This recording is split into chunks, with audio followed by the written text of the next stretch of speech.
Here is a thought that stopped me in my tracks. Most of us spend years, sometimes decades, moving in a direction we did not fully choose. And somewhere along the way, we start to confuse the path we are on with the path we are meant to be on.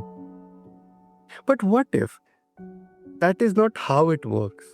What if 20 years of heading in the wrong direction is just 20 years of information, not a life sentence? Welcome back to Healthy Mind, Healthy Life, where we have honest conversations about things that actually change us. I'm your host, Yusuf, and today I'm joined by Sean Archer, a speaker and someone whose message is both simple and quietly revolutionary. That no matter how long you have been heading in the wrong direction, the capacity to change the course lives in you right now. Sean, welcome to the show. Really glad to have you here on the show. Thank you. It's a pleasure to be here. And before we get into the big ideas, I want to start with your story because this is not something you have arrived at from a textbook. Something personal brought you to this message. So, what was the turning point for you? I'd say the first turning point was having children, but Mhm. that's not where my life changed. My major turning point was sitting or standing on top of a sink with a noose tied around my neck, ready to walk off and end my life. So that first point was drastic. I was at rock bottom, ready to just kind of end everything, and something came over me which just kind of echoed in my soul, and I stopped, took the noose off, and started to ask myself, why was I in this situation? Why I was in this predicament, and what was I doing to get there? And as you mentioned, just because I was driving in that direction most of my life. So from that moment, I sat up straight and I felt a bit of peace. And I realized that I don't have to be like that. I don't have to be a monster. I don't have to be a horrible individual. I can start to change who I thought I was.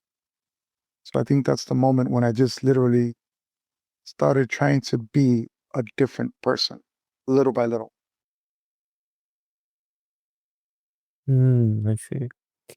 And Sean, these this belief that a lot of people carry that quietly, sometimes without even saying it loud, that who they are is more or less fixed, like that their pattern, their habits, their tendencies are just them. So where does that belief come from? And in your experience, how much of is it actually true? None of it. None. I was abandoned at 7 years old. I've lived on my own since 12. And when I say on my own, I don't mean like I stayed with my auntie or my grandparents. I mean literally sleeping under abandoned buildings, porches, stolen cars. And I thought that that was who I had to be. I even thought that my language, my mannerisms, my habits, everything was who I was. And I've completely changed. I went from a ninth grade dropout to having a bachelor's and a master's degree by realizing that I Wow. can't. Yes. And for someone who has held that belief for a long time, maybe used it to explain away some of their choices, what does it feel like when they first start to question it? For me, it was liberating. I felt free. I felt almost determined, almost like I was sprouting out of a person. And I guess the best way to explain it is I was coming out of the dirt and sprouting as a flower, so to speak. And when you look at the dirt, you think this is disgusting, it's dirty, it's nasty. And when I was on the outside of that, starting to see the sun and the light and being able to change, I realized it's so liberating. It feels so good.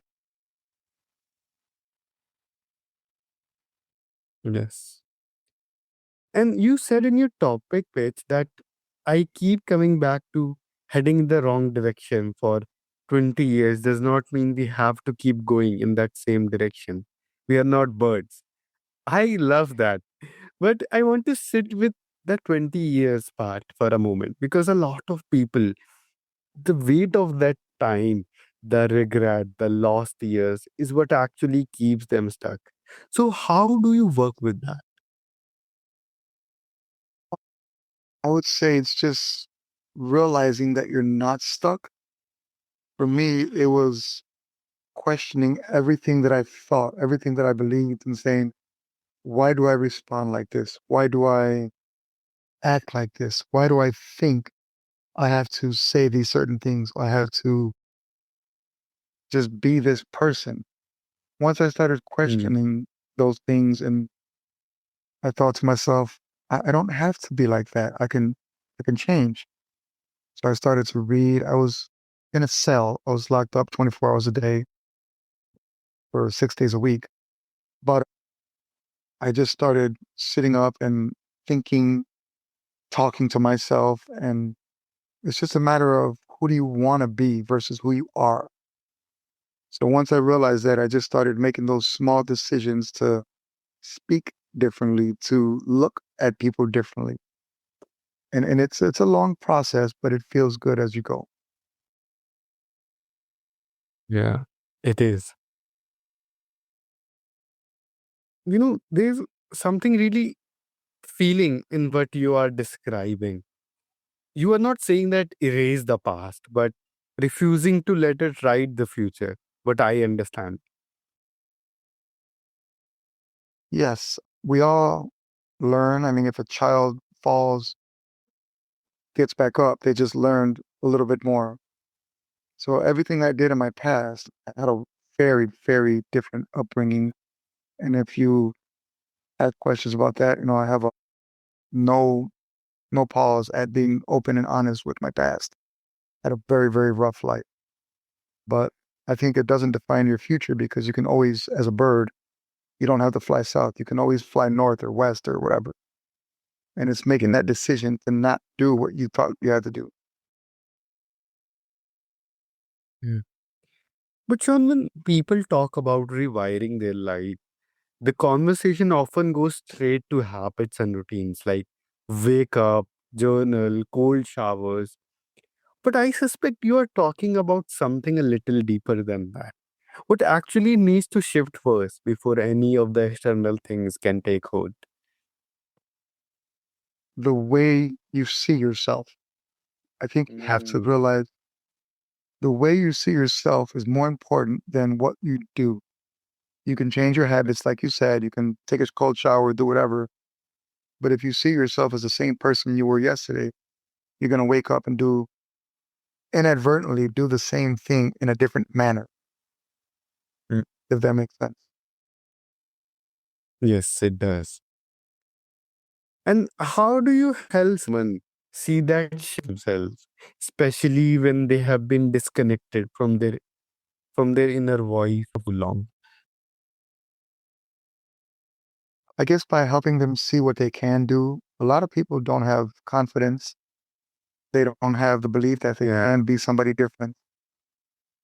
And that's the hardest part is you have to believe in somebody for them to believe themselves. yeah, yeah. And that is such an important point because no matter how much we change our behavior, but until unless we change our inner identity or our identity, the change is not going to last.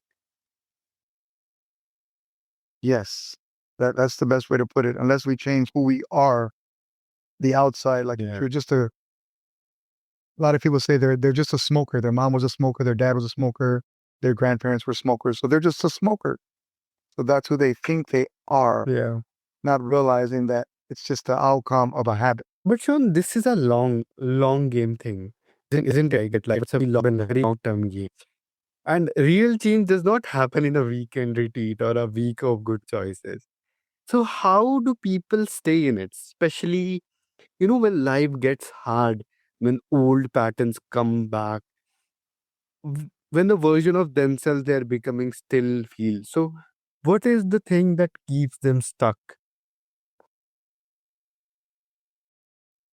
Reserve, I'd say reserve, resolve, being able to make the decision that no matter how you feel, you're going to do things differently and be somebody else.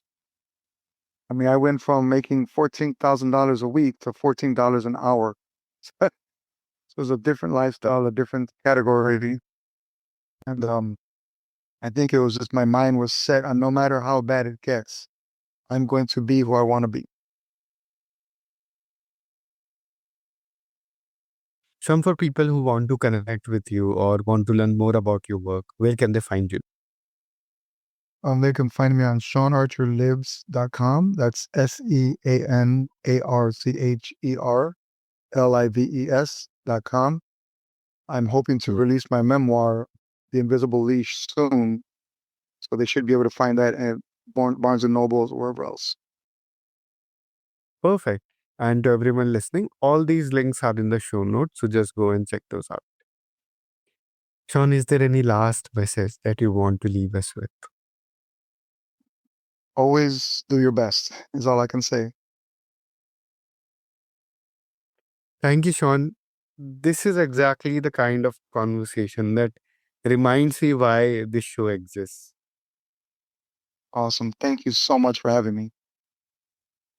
And to everyone listening, if today's episode landed with you, share it. You never know who in your life is quietly waiting for the permission to start over. Subscribe to Healthy Mind, Healthy Life wherever you get your podcast and come back next time. Take care of yourself, all of yourself. Until then.